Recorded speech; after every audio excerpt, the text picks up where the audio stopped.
sentences from item 8.3. If anyone needed that, it should be in your inbox now.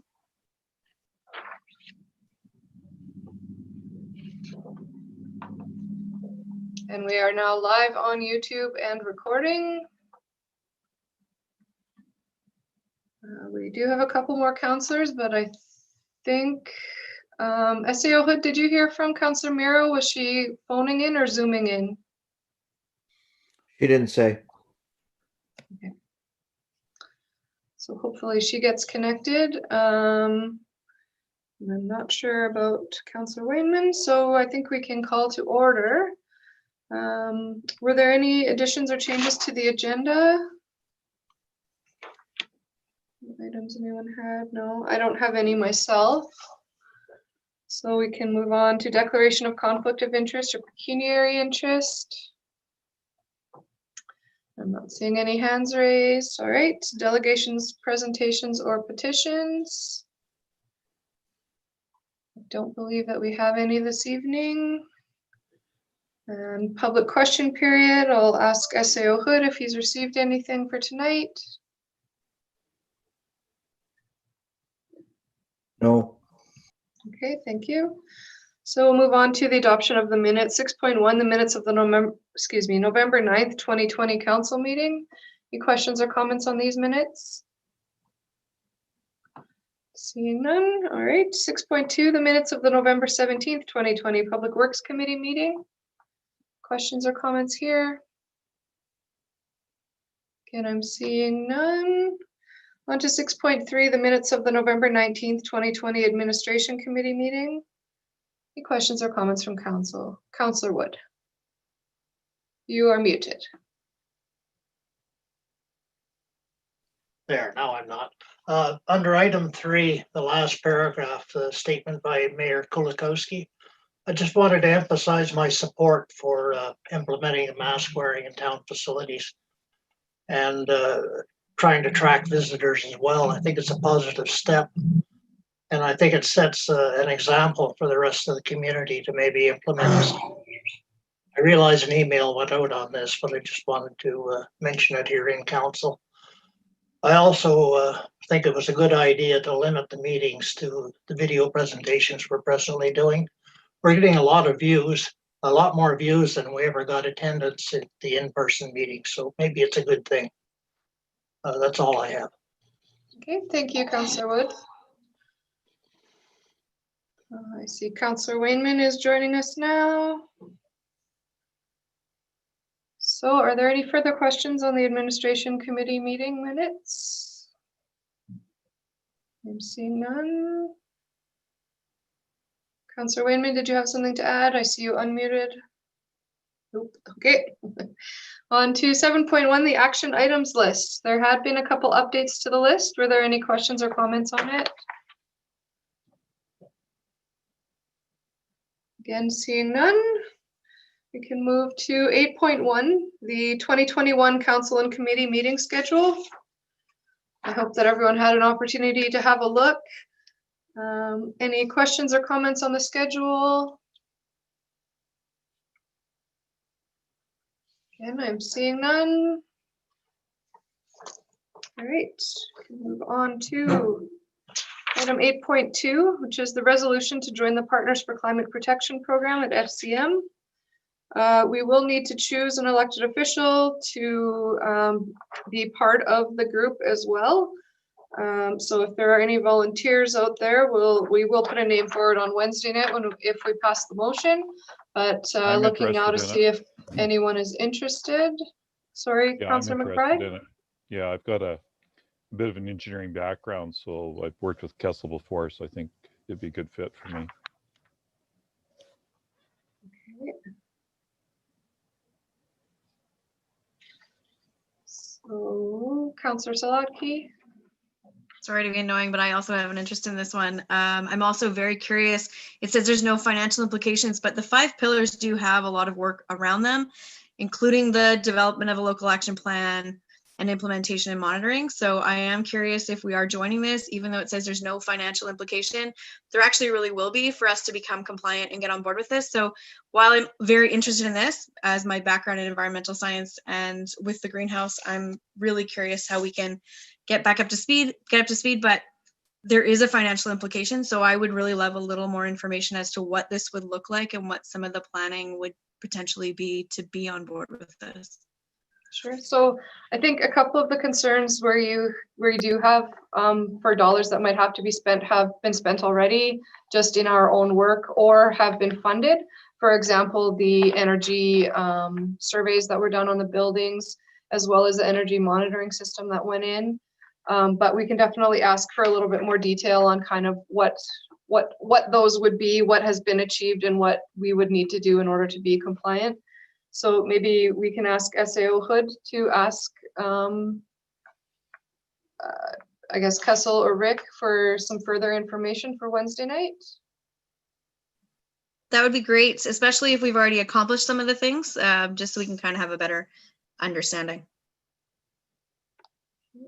And my secondary understanding from myself on this is that one of the outcomes that we will achieve is understanding where we're at for a GHG emission kind of rate as the town, and then we'd be able to look at targets or reductions, however we choose to move forward from there, which I think is a positive thing and something that we had talked about kind of in an informal way. So I think this brings about that type of opportunity as well.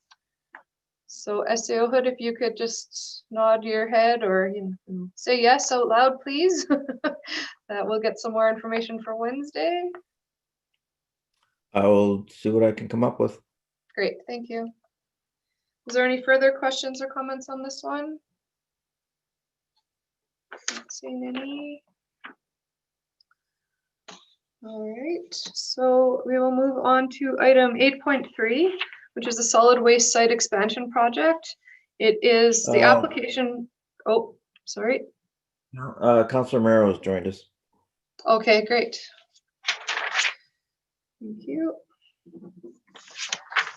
We have a full house. All right, so 8.3, the solid waste site expansion project. This is an application for funding from the Investing in Canada Infrastructure or ISIP program. This motion before council is not the final go-ahead of the project. It is the funding application itself. But of course, we'll entertain any questions or comments that you do have at this time. Are there any? Councillor Salatki? A few months ago, Kessel had approached me asking some questions about a compost facility, and I put him in touch with somebody else out of Yellowknife to discuss this, and he had mentioned that it was going to be part of the solid waste facility potential application, and I'm just wondering if that is still something on the works and if this will be included in this application form. My understanding is it To be will be honest, a separate application because this is particularly for the fencing. Just the fencing part. Yeah. Okay. Any further questions? Seeing none. All right, we'll come back to it on Wednesday. On to item 8.4, the Brainat Road Rehabilitation Redevelopment Project Funding Application. Again, this is not a finalized go or no go on the project. It is simply to approve the application for funding. It is the same pot of money, the ISIP dollars. And so were there any questions or comments on this application? I guess just to comment that I think when we get to the point where we can share this more broadly with the public, I think it's going to be very well received by the community that we are making the steps to try to fix the situation with the roadway, with the school having moved to that new location. So I really hope we get the funding come through with this. This is, I think, one of our highest priorities we should have as a council to deal with the situation and the traffic load that's there and the public safety issues. Great, thank you, Councillor Barlick. Councillor Wood? Just a quick question. If we do not get the funding, are we still going to go ahead with the projects or can we afford them? So outlined in the document is actually basically within the financial implications section says that if we're not successful in getting this funding, it's likely to be delayed with a reduced scope of work or not completed at all. Those would all depend again on if there are other funding pots that we could access or how much of the scope of work would have to change. I wonder if there's any money available through FCM for the solid waste site. No, No? no. Okay, thank you. I looked, a lot of it, to be honest, Clarence, Councillor Wood, a lot of the FCM stuff has to do with greenhouse gas emission reductions is most of their funding is coming out of, and that one wouldn't pass. Yeah, the good news with this too is the two projects being applied for fit squarely right into the priorities that the funding is for. So fingers crossed. Hopefully we have a pretty good case to get that money. Absolutely. At this time, are there any further questions or comments? Councillor Salaki? Just curious as to, because the scope of the project, 2021 being over $1 million, 2022 being 300,000, and then 2023 being over $1 million. I'm just curious when we'd be able to see a breakdown of what the plans were for the project so we can get a little more information. It seems pretty broad, and I know that the Public Works and Administration committees have heard of it, but when will the rest of us be able to kind of get a better glimpse of what this looks like? SAO Hood? I could send something out to council. We don't want to get into release publicly a lot of the information just because it could jeopardize or do some things as to when we go for the if we do proceed on the tendering of the project and that, but I can send something confidentially to council. Okay. Please do. All right, so we'll move on to 8.5, the December holiday hours for town facilities. Any questions or comments on this item?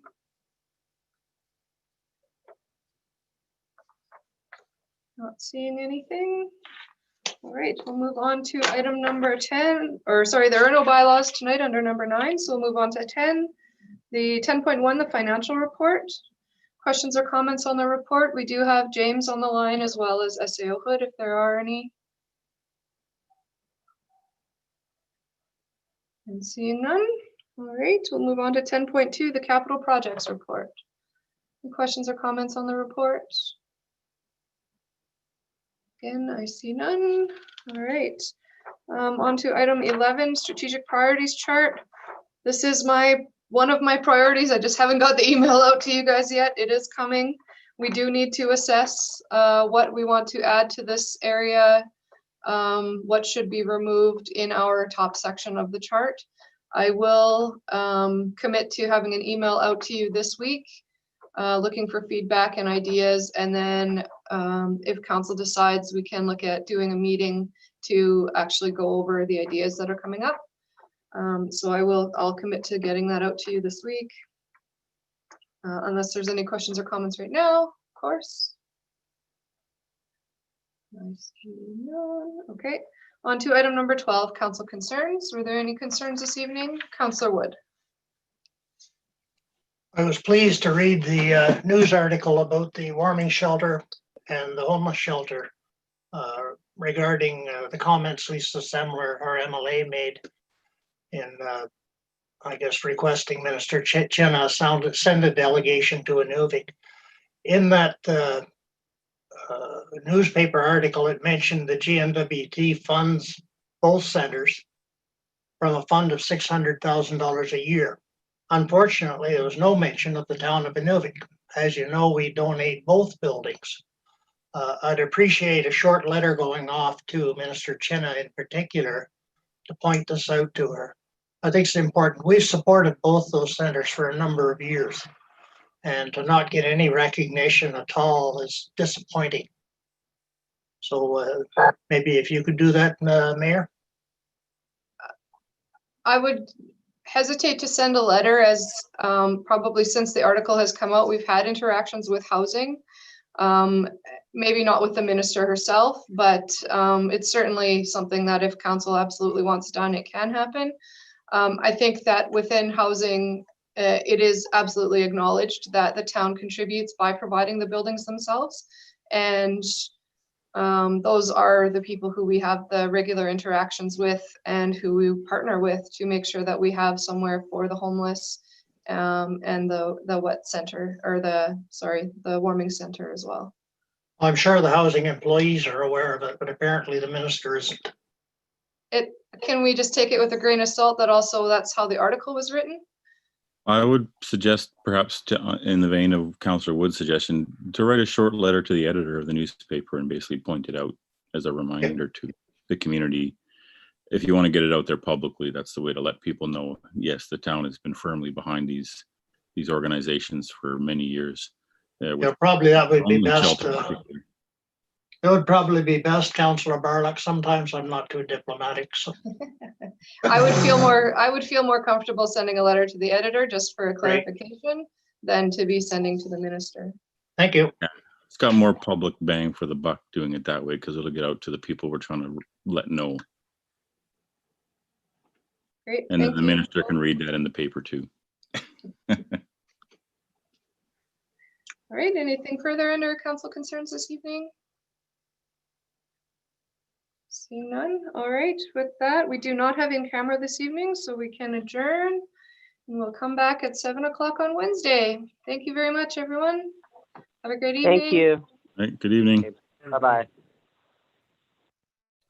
Good evening.